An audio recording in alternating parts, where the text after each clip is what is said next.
Labdien! Mani sauc Uldis Amerikas, esmu SIA LaFlora valdes priekšsēdētājs. Un kā jau ierasts, atzīmējot LaFloras 30 gadu jubileju, mēs veidojam šos video materiālus, lai pastāstītu par to, kas notiek kūdras nozarē, kas notiek LaFlorā un kāds ir mūsu skats nākotnē. Protams, pats nozīmīgākais un kas būtu jāuzsver šajā situācijā ir tas, ka kūdras nozarei, tāpat kā lauksaimniekiem, bija lieli izaicinājumi šajā kūdras iegūs sezonā. Un šodien varbūt par to, kā LaFlora šos izaicinājumus pārvar un kāds ir mūsu skats uz realizācijas sezonu. Tas ir līdz nākošai iegūs sezonai. Kāda tad ir situācija kūdras nozarē šobrīd? Mēs jau esam pamanījuši, ka dažādu veidu mēdījos ir kūdras nozares palīgā saucieni par to, lai valsts noteikti ārkārtas situāciju nozarē.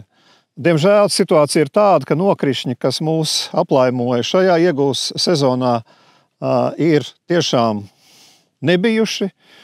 Un jāsaka tā, ka tie 30%, kas ir iegūti iegūs sezonā, ir stipri nepietiekoši, lai nozara varētu eksistēt. Protams, LaFlora atbalsta savus kolēģus, un tiešām šī situācija daudziem uzņēmumiem ir kritiska, un tāpēc ir tiešām lūgums valstī, konkrēti klimatu un enerģijas ministrijai, noteikt šo ārkārtas stāvokli nozarei, lai nozara varētu turpmāk pastāvēt un dot pienesumu Latvijas ekonomikai.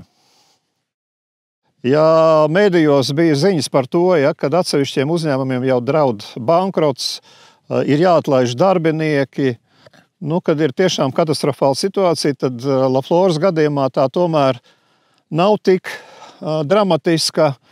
Un šeit es gribētu uzsvērt vienu lietu, ka šogad mēs redzam, ka tādos ekstremālos apstākļos ir ļoti svarīgas bijušas tās investīcijas, ko LaFlora ir veikusi tiešām visu šo 30 gadu garumā.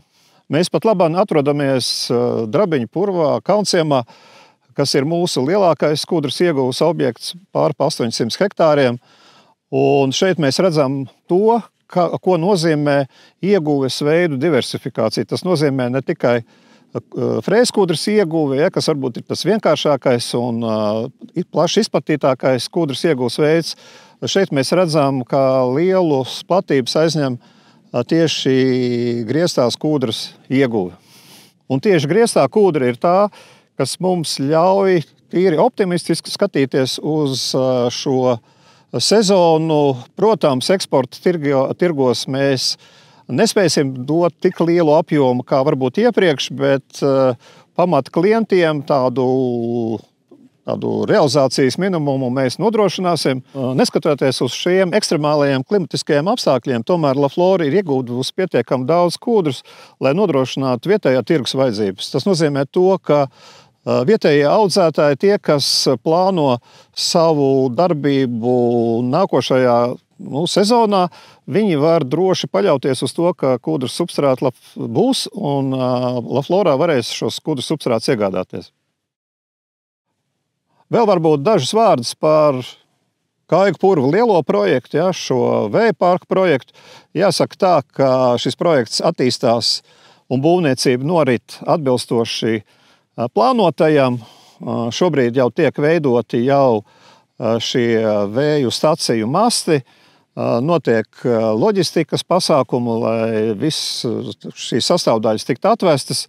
Un katrā gadījumā arī šeit mēs redzam, ka nākošajā gadā ir reāli, ka šis objekts, kā tas arī plānots, tiks nodots eksploatācijā.